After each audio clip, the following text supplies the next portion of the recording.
Sports Connection, sponsored by Sterling Chiropractic. Welcome into another edition of Sports Connection. Sitting here with me is my guy, Mr. Brian Webb, and myself, Caden Gaylord Day. Brian, how's your week been? It's been really good. You know, it's kind of a low-key weekend. Nothing really much happened this weekend.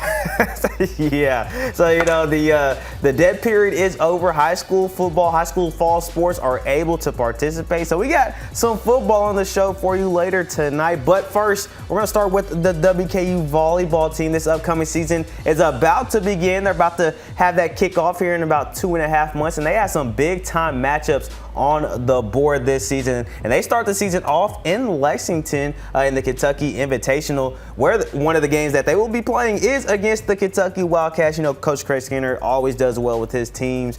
They always go pretty far in the NCAA tournament, so you know that is a big-time matchup as well. They will be on the road for 2 tournaments to start the season like they always do, and then they will return home. But in that second one is when they face off against Michigan State in Michigan, so they are traveling all over the place with this schedule. And then they return home and they face off against a big one. Tennessee, the team that beat them in the NCAA tournament last season. Diddle Arena will be hopping that Absolutely. So the last time Western Kentucky beat Tennessee 2 seasons ago, and then Tennessee won last year in the tournament. So it's the rubber match, per se, for this one here in Diddle Arena. They will also face off against Marquette again in Dayton.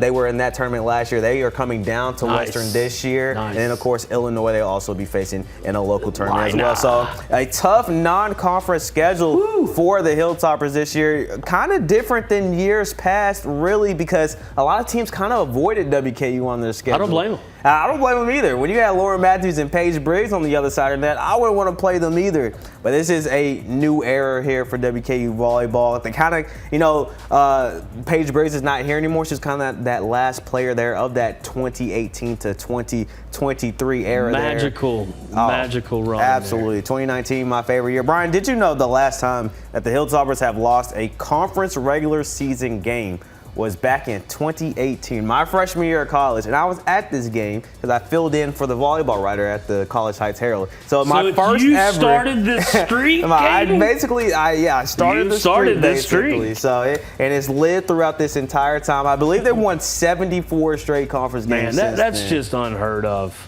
Absolutely. You know, Travis Hudson, he's always going to have his teams ready to go. This New Year's roster looks a little different than years past. Obviously, you got a whole new roster to get to, so Media Day should be here in about a month or so where we get to talk to the team and Coach Hudson about what to expect this year. But as always, you know, we expect big things from the volleyball team. They're really the best team on campus consistently throughout the years. They have been the best team on campus. I mean, they've produced some great moments throughout here, but you know, lot to expect there with WKU. They're also running a sale for the WKU volleyball season tickets package for around $50. You can get 17 tickets for any game that you want to go to. 17 tickets used for any regular season match. I would go to that Tennessee game. But absolutely. You know, we got a lot of local volleyballers that play for Lindsey Wilson, and they're going to Nebraska to play a game. It's going to be a huge matchup for them too. But hey, we have a fun show for you here tonight, so keep it here on Sports Connection.